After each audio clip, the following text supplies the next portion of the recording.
in order to build brand awareness that ultimately is going to like drive velocities, like a lot of it is going to take place on social media.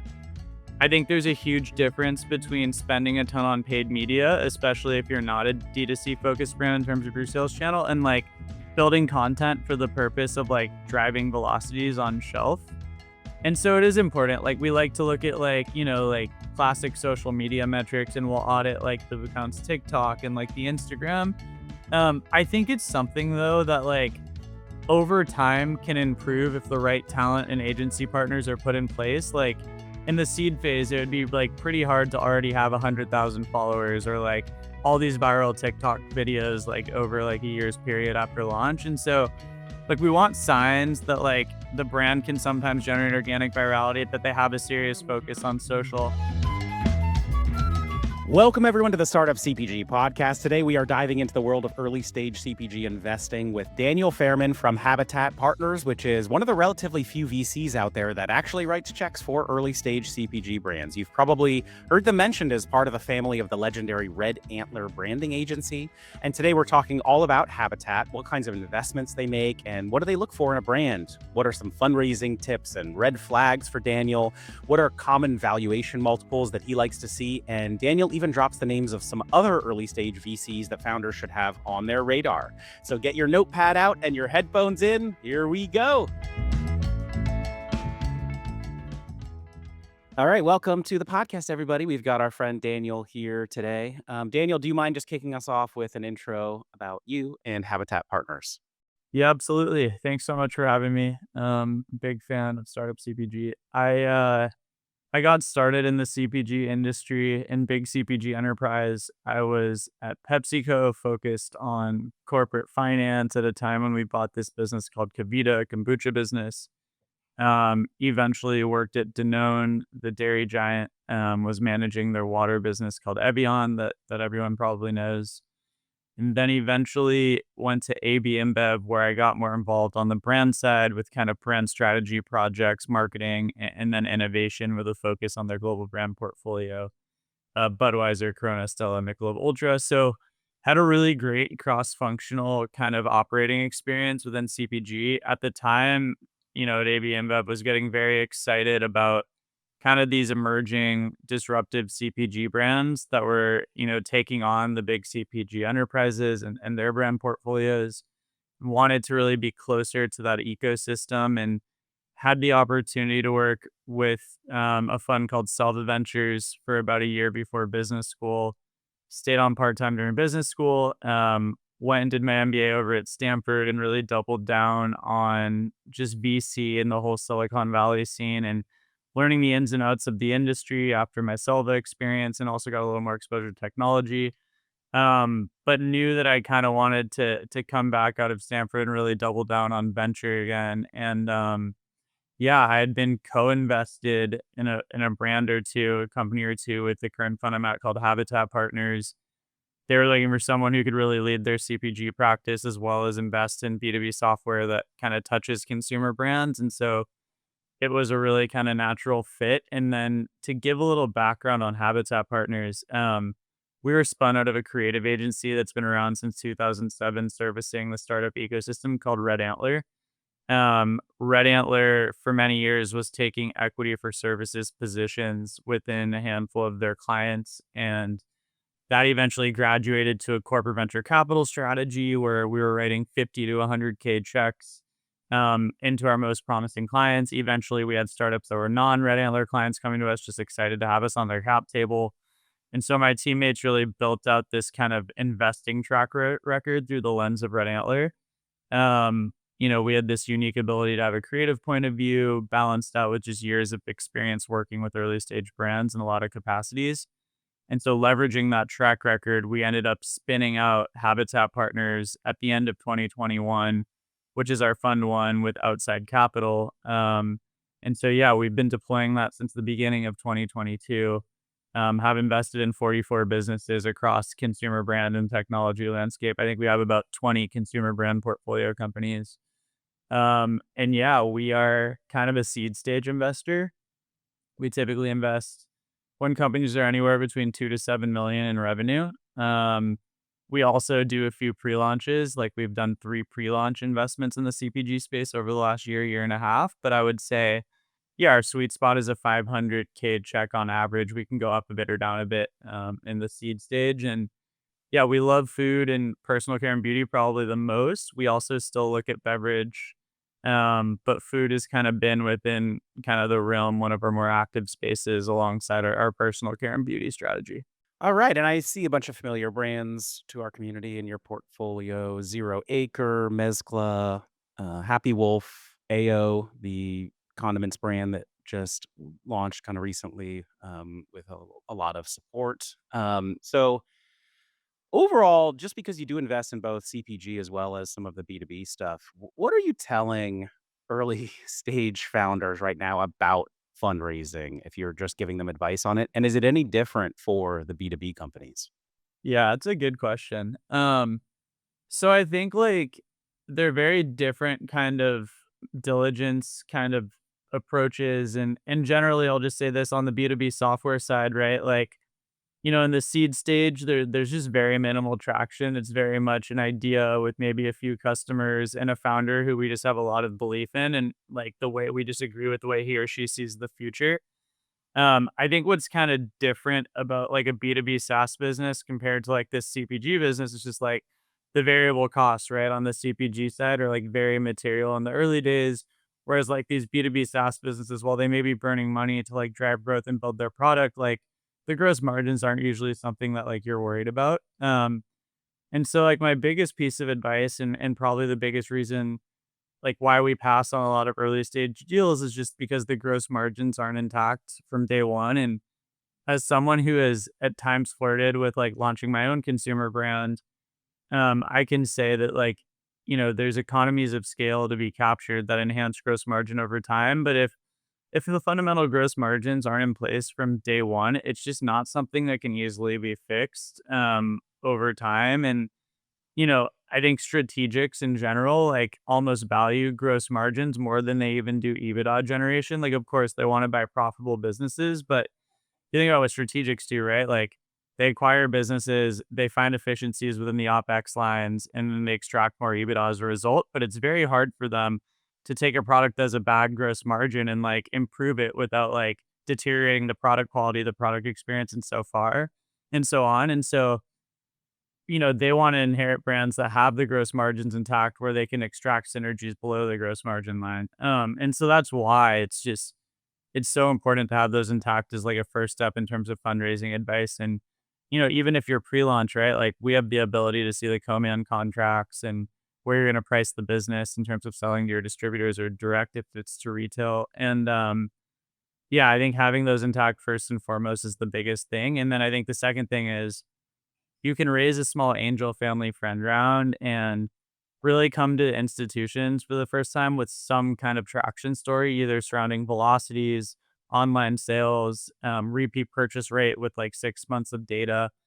I think like the more traction you have, the more likely you are to actually get an institution to take you seriously. And I think there's only a handful of, like, institutions within the space that will really look at these early stage opportunities seriously, and so if you wanna go to a broader group of institutions, you just the bar to have traction is just, it's somewhat high, and so, I mean, like I said, we look at pre-launch businesses and businesses that are doing 2 million revenue, but, like, I wouldn't say there's many of us, and so to your extent that you grow more slowly, but you make every dollar last and you're able to gain more traction metrics, I think it's crucial right now, just given like the dearth of capital in the earliest phase.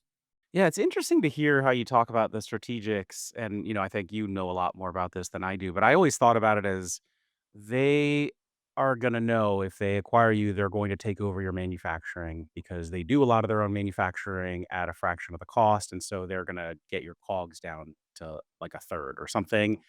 But it sounds like for you, that's actually really not the case. Maybe just because when you're investing, they're going to have to run on their current cogs for a long time, or maybe that's Yeah, not really as prevalent as I would have assumed it was. What do you yeah. think? I think it varies by strategic and by category, right? Like, I think for the most part, like, if Hershey acquires Lesser Evil, and Hershey already has Skinny Pop that they put tons of capacity into manufacture, and it just requires them to use organic ingredients and Himalayan salt. Um, I think they're obviously going to be able to absorb like a brand like that and scale manufacturing in house once Lesser Evil's manufacturing facilities reach capacity. But then I think there's also like counter examples where like the product is really difficult to make. And the complexity surrounding like vertically integrating the manufacturing process within the house of the strategic is much more difficult. And I also just think like what we've seen too is like you've seen these stories of founders buying back brands because after strategic buys it, they do such bad merchandising and producing it. Like they try to make all these changes to cut corners on COGS. Um, so I think the writing on the wall is like it's very risky to make formulation changes after you acquire a business if like ultimately consumers were delighted by the prior formulation. And so that's why I wholeheartedly believe there's not that much room in COGS. Like maybe there is a couple points of margin based off like, just like the quality of machinery they have, whatever it is. But I really think where the synergies occur is below that gross profit line. And so that's why I believe getting gross margin intact early is crucial. So you mentioned you've done a couple pre-launch investments. What does it take to get Mm, Daniel and the Habitat team on yeah. board for your pre-launch journey? Yeah. It's funny too, because I feel like I'm very open to saying that we've done pre-launch deals, and I think as a result now we're just getting beyond bombarded with like opportunities in the pre-launch, which like is exciting, but it's like also a little honestly overwhelming with like being a two-person team. But yeah, so for me there has to be some kind of distribution moat where I'm like, wow, like they really have some kind of unfair advantage for how they're going to distribute this product in terms of like acceleration. Or like there's so much differentiation, like this is something the market has never seen, and I think it has like a ton of potential for product market fit. It usually falls into like one of those two buckets, and hopefully there's a little bit of both. So like I think with AO as an example, like Molly's a very authentic macro influencer that we felt like was an amazing fit for the brand. And obviously that accelerates kind of like online distribution when you go out to launch as well as brand awareness. I think on top of that, like, mayonnaise has seen very little innovation, candidly. Sure, there was Sir Kensington's and there's New Primal, but, like, there's very few companies that have built, like, incredible mayonnaise brands over time, and it just felt like it was a very disruptible space. Obviously, Duke's we saw exited over the last year, but, like, outside of those few brands I just mentioned, it just doesn't seem like a space where, like, a high quality brand has really been built, and so in terms of, like, disruption and differentiation potential, we also felt like there was a huge gap on that side of the coin, and then if you take those 2 things and you wholeheartedly believe the founder is N of 1 and incredible, and we believe David is, like, he has such a diverse background of experience as a Whole Foods buyer, but then also as a leader at City Capital Ops Group, take those 3 things together, like, that is kind of the formula that gets us excited about pre-launch, but, like, if it's just like a typical product going into a category that already has a bunch of competitors that doesn't have like some kind of like really strong angle to distribution, it's really hard to get us over the line. And so that's why I still think we're doing mostly seed deals, but occasionally, right? Like we'll do a pre-launch if we feel those three variables are potentially intact. Okay, so that's pretty interesting. Otherwise, you're going to want to see a little bit of traction. Probably it means that they've gone out and raised a little bit of money at that point. Yeah, they've And they've often, raised family and friends, angel around, maybe a small institution. We might be like one of the first institutions to invest in the business in the seed round. I think what's cool is like I still feel like we're one of the few that's even doing seeds pretty commonly because everyone still feels like they've moved to the Series A plus phase. So I do still feel like we have like a differentiated strategy, even being in seed, even if we're not like really commonly doing the pre-launch stuff.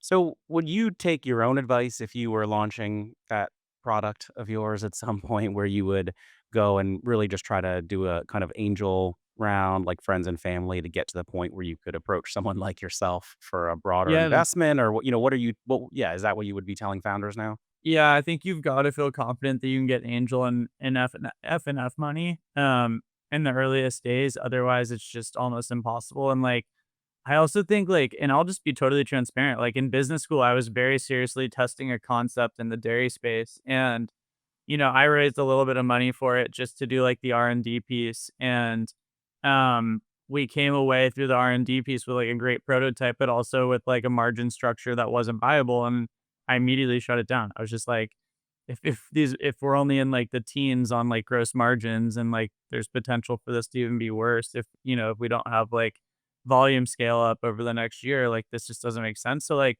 I also think there's like a need for a little bit of humility surrounding like if you don't have like even close to good gross margins when you're like trying to prototype your product, like you probably shouldn't move forward. It's probably too risky, and then you risk wasting capital from family and friends, which can be a little bit painful.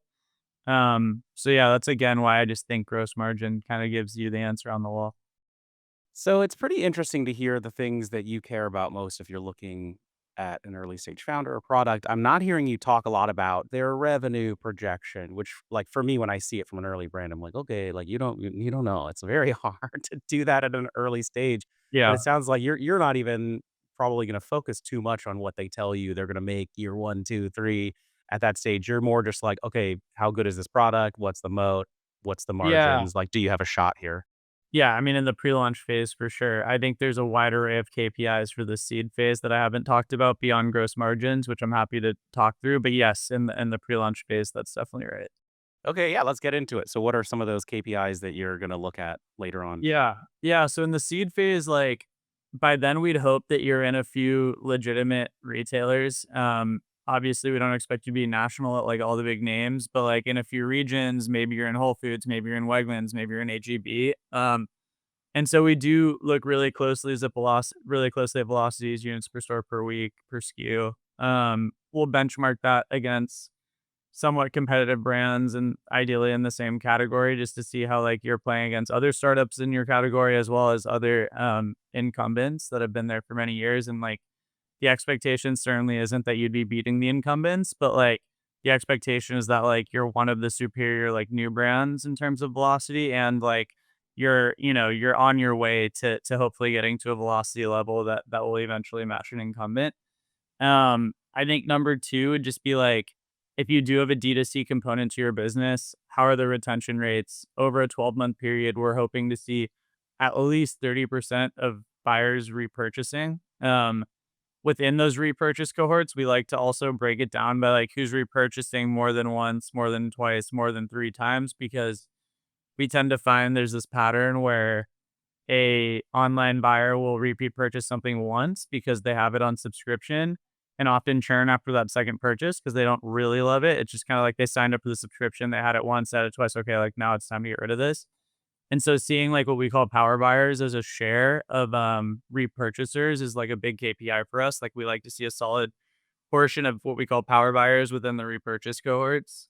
I think number 3 is just, like, we'll do an analysis on competitive landscape very simply and just, like, look at, like, kind of differentiation points and, like, why this brand is going to, like, be a superior offering to a consumer compared to the competitive landscape. We talked about gross margins, and then I think related to gross margins is just, like, overall capital efficiency. So, like, how much capital has been burned compared to how much revenue has been generated. And in B2B SaaS, that's kinda called a burn multiple. In CPG, it's more just like feeling out if, the company is burning reasonable amounts of money to generate the revenue that they're generating. And then I think a last metric that I'm personally obsessed with is called MER. It's basically revenue divided by marketing spend, and it's basically showing like for every dollar of marketing that you invest, how much revenue are you able to generate. And so brands that are incredibly talented in terms of generating great content and organic virality tend to have really good MERs. And brands that like aren't as good as generating organic virality tend to have bad MERs. And so I think in the earliest days when you're trying to be as capital efficient as possible, like being able to generate organic virality is really important. And that metric typically gives a sense as to like the talent surrounding that effort.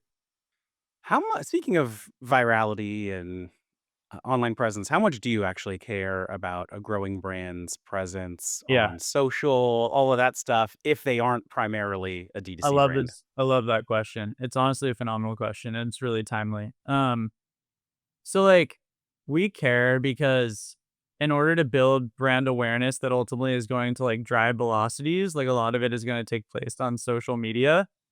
I think there's a huge difference between spending a ton on paid media, especially if you're not a D2C focused brand in terms of your sales channel, and like building content for the purpose of like driving velocities on shelf.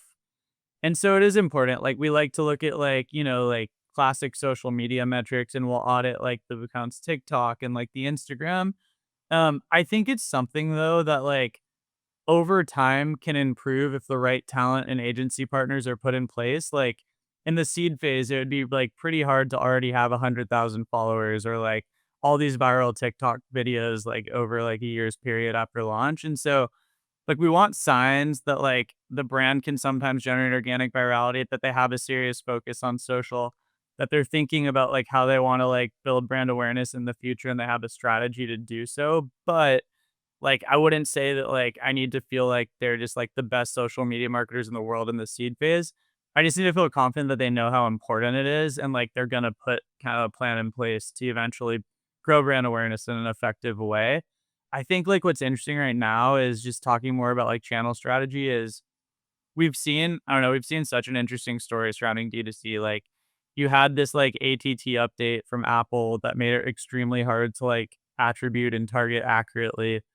It felt kinda like DTC was gonna fall apart a little bit, and it was much more difficult. I think what's happened is the pressure on, like, creative content quality is, like, all of a sudden very high because obviously, like, media targeting is much more difficult, and as a result, CACs are more challenged, and so I think what's cool is, like, there's brands that are still bucking the trend and growing rapidly on D2C. Like, we've seen 2 brands raise money at over $500 million valuations that are predominantly D2C and have kind of experienced hyper growth, and so I think honestly what that means, and it's probably not the best thing for entrepreneurs, is just that like if we're gonna bet on a brand that's not omni-channel, which honestly isn't our preference, like we like omni-channel brands that have retail distribution because we know in the end strategics are gonna want to see your retail distribution most of the time.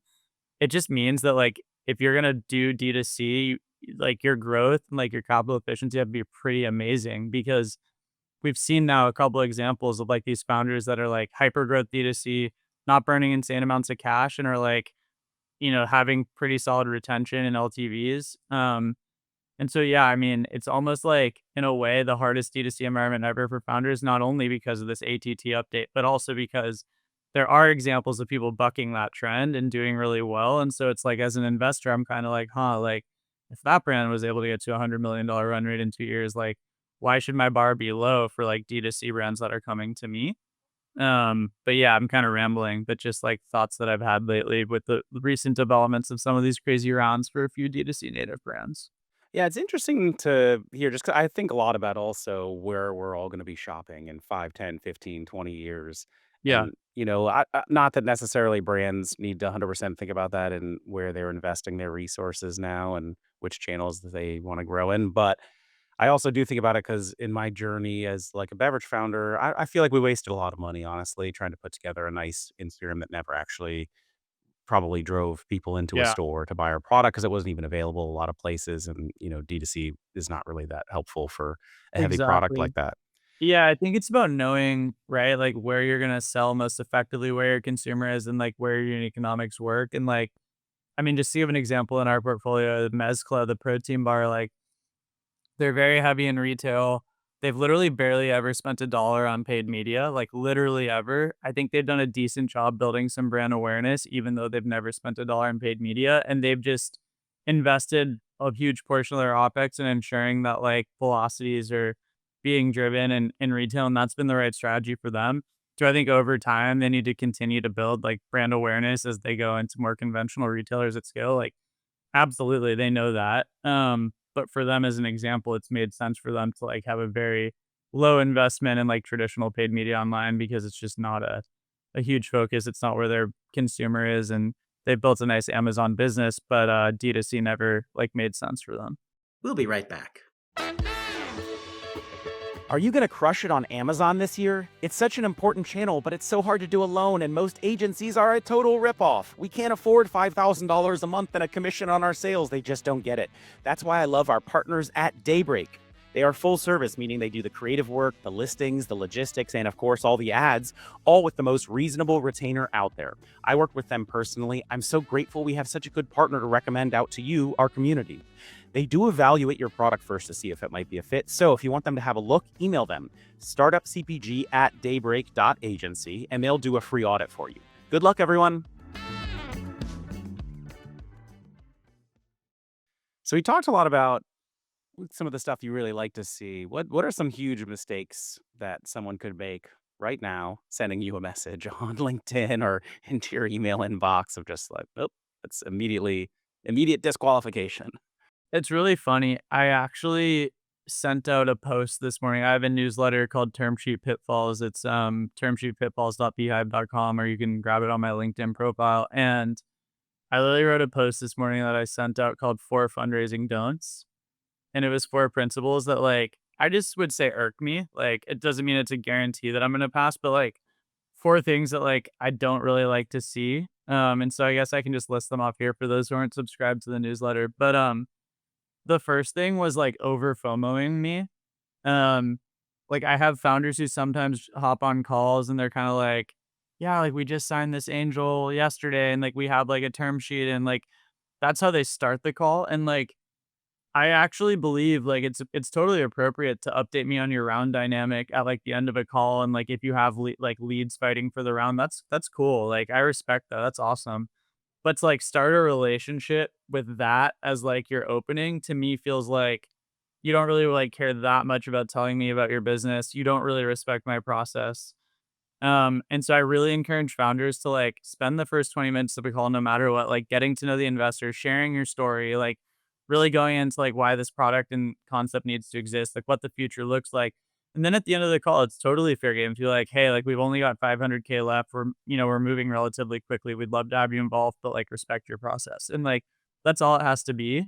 That's pretty interesting to hear you talk about because, there are some things in this life you just have no idea when you're walking into it. As a founder or just, in a conversation, you don't know what their hot buttons are. Like, I could definitely see myself doing that because I had been having a really tough time getting funding, and then all of a sudden, I got an angel on board, and then I'm just so excited about it. I'm like, "Great, let's talk. Oh my god, this is so good. We've got, like, a great," not realizing how you're gonna interpret that. So that's a Yeah, really it's good it's tip. way more common on the tech side than it is on the CPG side. Like, the AI tech founders are, like, FOMOing the crap out of me all the time. But I'll never FOMO invest, and I don't think most sophisticated investors will. So while it's nice to hear that, like, you have fundraising traction, I wanna, like, get excited about your business first and foremost.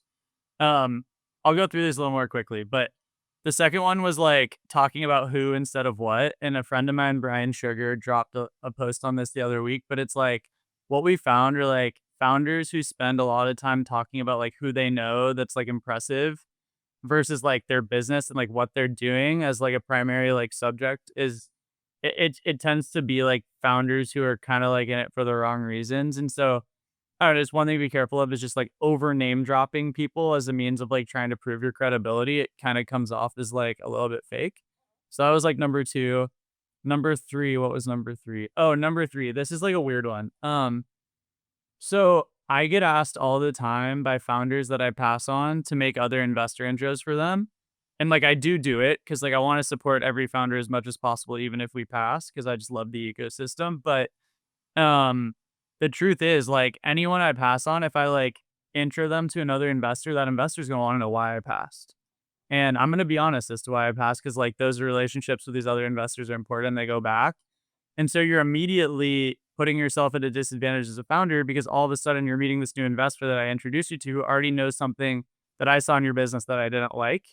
And so I'm really like, I always push founders. I'm like, if you can get interest from people who have already invested in you or have no like bias into your business that's positive or negative, just because like, word travels. And if I pass on you and I'm telling 10 investors, like, here, hey, you want to meet this person? I passed because of reason X. It's just like not a good way to like set up like a new intro call with an investor, in my opinion.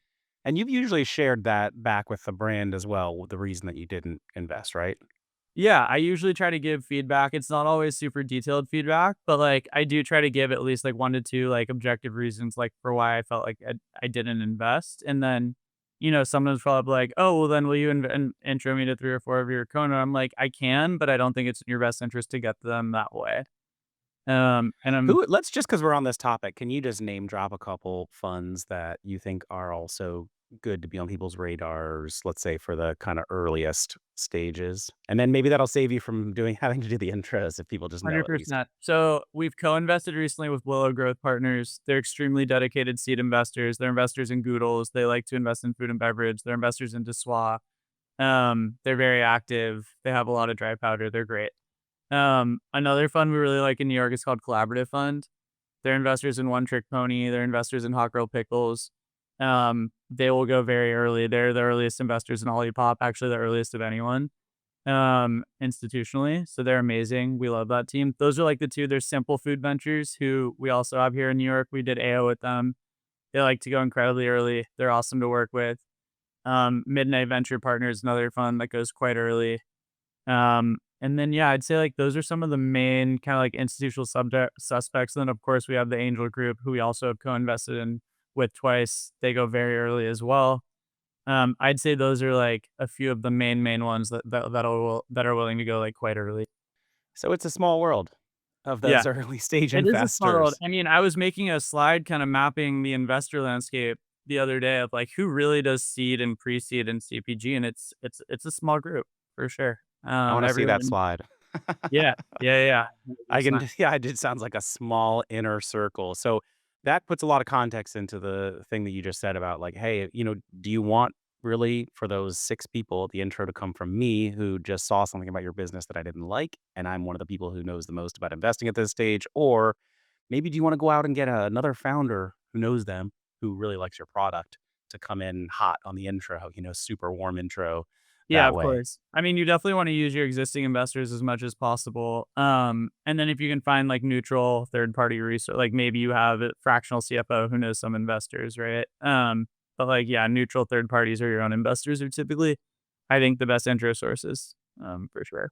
I wonder if you remember, Daniel, like one incredible data point or one slide that you've seen about a brand that really just solidified it in your mind of like, yes, this is one that I absolutely need to invest in. Gave yourself your own FOMO by thinking like, yeah, if they can actually hit this piece of info, then they really have a shot. We need to One get our one dollars of in there. Yeah, I wanted to share one more thing on the last question very quickly, then I'll answer this one.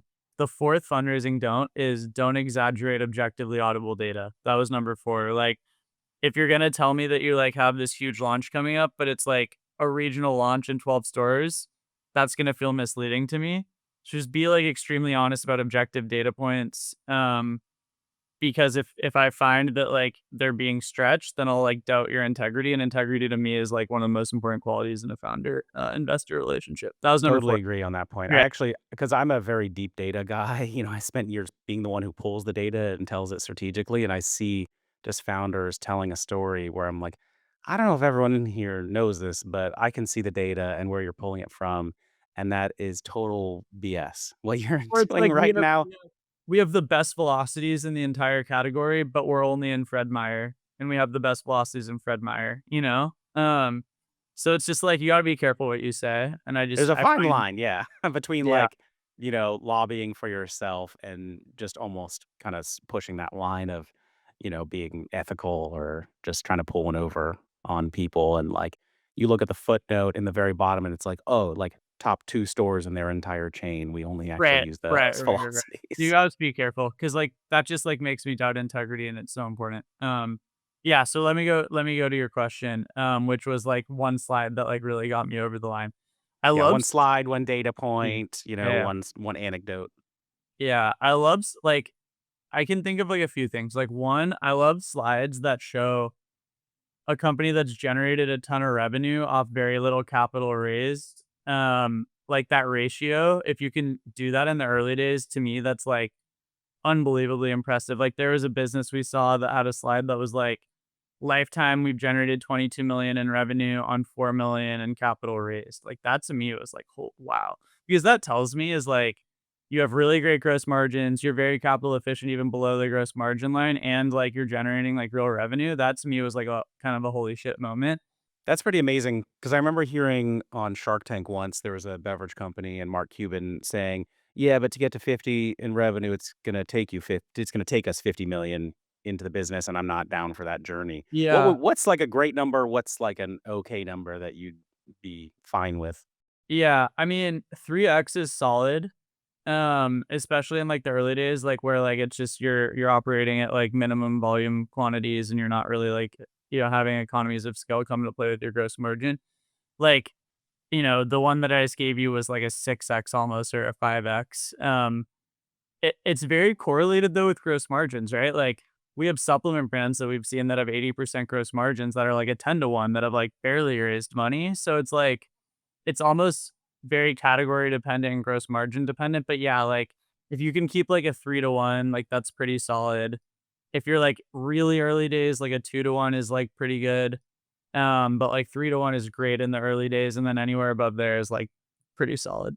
So, and because we're talking about some different categories a little bit, like supplements, you say that I'm like, oh, okay, cool. Like people should launch a supplement brand because you can have good margins. But like you're also talking about, okay, beverages you're not investing in as much these days. Is that because you never liked beverages or because it takes so much to raise and the product qualities, like it's Yeah, so yeah. heavy to get out there? Or is it because it is so competitive now because of the very public success of Celsius and Poppy and Olipop that everybody is just coming for that space now with so much competition that there's all this noise? Yeah, I prefer capital efficient businesses that don't require a ton to raise to get to scale. That's just my preference.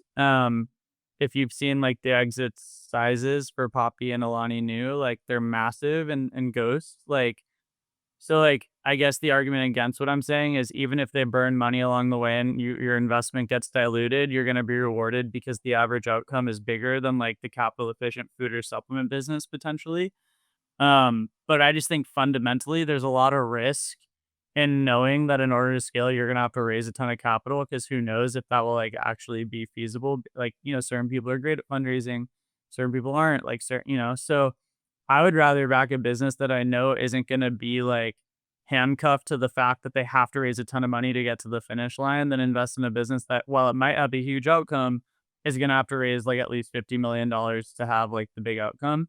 Again, I get punished for that in some regards because like if I would have seen Poppy, I probably would have passed and like I would have looked dumb. So um, but that's just my approach. And other investors are more like, let's invest in Lucky Energy. It could be the biggest energy drink ever, even though it's gonna require $60 million plus to get there? Yeah, I think it's gonna be an interesting one to watch just because, I mean, beverages in general so hot these days, but also I don't know, I think we're gonna see some interesting stuff happen with sales velocity on things like Celsius and, what yeah, and yeah, all of this I competition. It'll have be like I have an unhealthy Celsius addiction, honestly.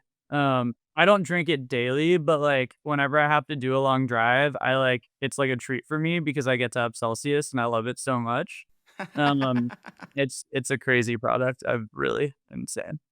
So, Daniel, you're people really want early stage investment. It sounds like there aren't so many places to get it, but you probably would tell founders, you should do your due diligence on us too, right? What are the Yeah. kind of things that they should ask you before accepting an investment? Yeah. I mean, I think a few things. Like, one, do you guys intend to follow on if, we're achieving solid performance and in line expectation wise with KPIs that we've kind of set for the business? I think certain funds have a very deliberate pro rata strategy where like they'll invest pro rata in like 50% of their businesses that are performing. Others like to place more bets. I'd say honestly, we're more in because we go so early and there's so much risk, like we probably spread our bets and then we're kind of pro rating like in 25% of companies that we invest in. So that's just something to like consider. It's not necessarily like a great thing or a bad thing. It's just like a certain approach to venture investing. I think like, number two is just like what is your kind of expectation surrounding information asymmetry? Obviously, in handful of our deals, we have information rights. So there's like standard sets surrounding what the founder needs to share on like a quarterly basis. In certain cases, we don't have information rights, but I think like ensuring that there's alignment between how there will be like formal communication between the founder and investor is important because as a founder, you may want to just be heads down and not like sending investor updates. As an investor, we may want you to send investor updates every quarter so we can have kind of conversations with our LPs surrounding how the business is doing. So setting that, communication standard is number two. I think number three is like asking them where they've helped companies in the past. I think it's really hard to like, at least on our end, like we help so many companies in such different ways. Like I'm helping one of our portfolio companies fundraise right now. In another case, I introduced a portfolio companies to the Wegmans buyer. Like, in a third case, JB and Emily from Red Antler are helping think through creative positioning for like a retail launch. Like we can help in such a wide variety of ways, but I think it's just important as a founder to like ensure that, a fund can kind of like help in ways that are interesting to you. Um, I don't think there has to be like one kind of core area of expertise, but I think just like, ensuring that they can help, checking that is truthful with founders within their portfolio through reference checks. It is kind of a third thing. And then I think number four, it's like kind of like the dinner date test. Like, would we just enjoy like having a coffee together? Like, will we enjoy working together? Will we enjoy interacting? Like, no one wants to have an investor who they just like don't like and don't want to like have a beer with or coffee with. And so I think number four is just like trying to feel out if it's someone that you would genuinely like enjoy being friends with, irrespective if they were an investor in your company, because I think life's too short and you should work with people that you genuinely enjoy being around. Oh, Daniel, one question that probably everybody has for you guys is about you and Red Antler. And does working with you mean that they're going to get some kind of attention from them, or that even there's like an expectation maybe at a later stage that they would work with Red Antler, obviously a really storied agency? Yeah. It's the golden question. We get it a lot. There's no expectation surrounding working with Red Antler at all. Um, we have expert creatives that are more than happy to advise, have conversations on creative strategy. If you're making a packaging decision or you're working with another agency and you want like us to audit their work and give feedback, like we'll do all of that for free.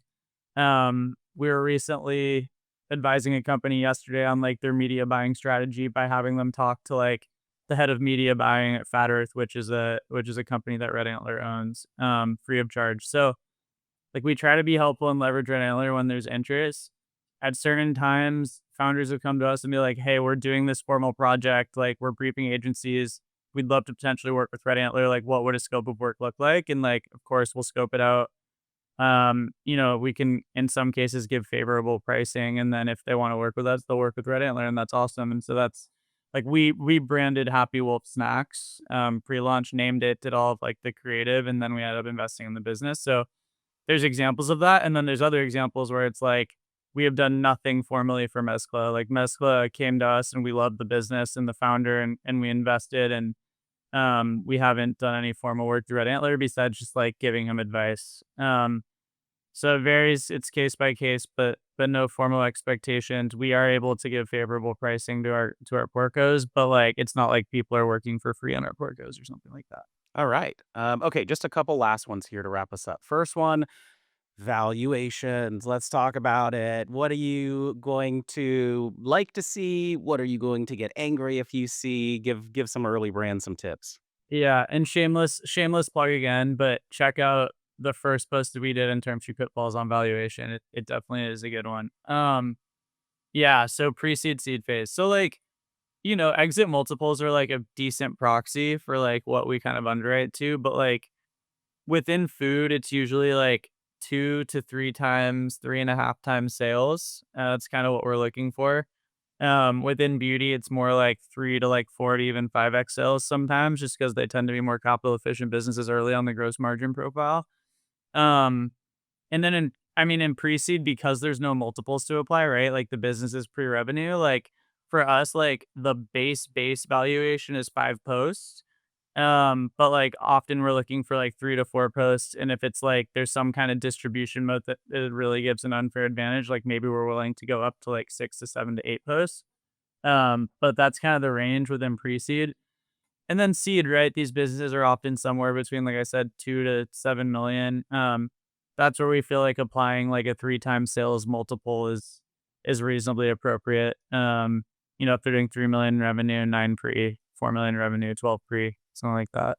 All right, great. And last one for you here, white space. What is it that you just have not been able to find out there? All of the pitches you're getting, all of the emails, all of the brands reaching out to you, you just haven't quite found that one thing that you're looking for, whether it's because it's an attribute you're really interested in or a trend that you feel like you just haven't quite found the right solution for or an approach to branding design.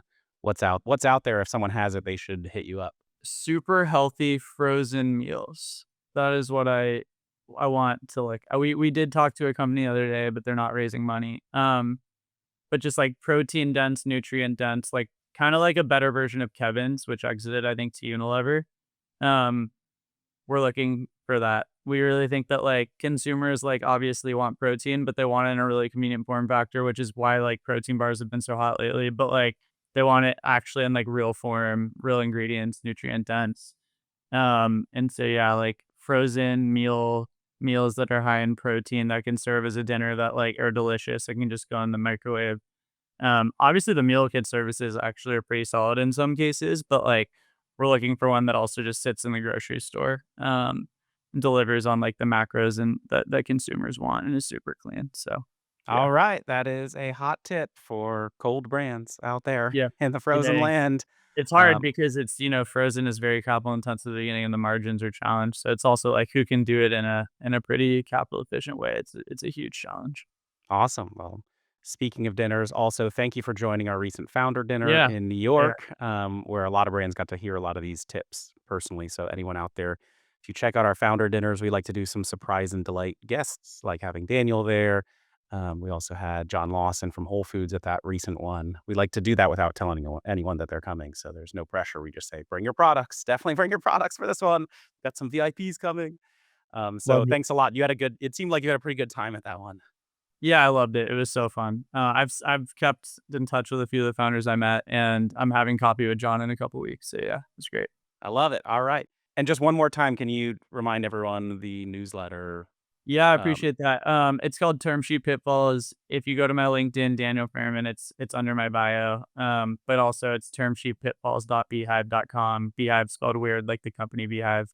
But yeah, we've just passed 2,000 subs and we're growing and it's exciting stuff. So appreciate the support. Thanks a lot, my friend. Really appreciate your time and all of these insights. And I'm sure you will be getting even more overwhelmed with all of the outreach for these pre-seed brands after this. So enjoy it. Thanks a Yeah, lot, my friend. appreciate it. Thank you so much. All right, everybody. Thank you so much for listening to our podcast. If you loved it, I would so appreciate it if you could leave us a review. You could do it right now. If you're an Apple Podcasts, you can scroll to the bottom of our Startup CPG podcast page and click on Write a Review. Leave your company name in there. I will try to read it out. If you're in Spotify, you can click on About and then the star rating icon. If you are a service provider that would like to appear on the Startup CPG podcast, you can email us at partnerships@startupcpg.com. Lastly, if you found yourself grooving along to the music, it is my band. You can visit our website and listen to more. It is superfantastics.com. Thank you, everybody. See you next time.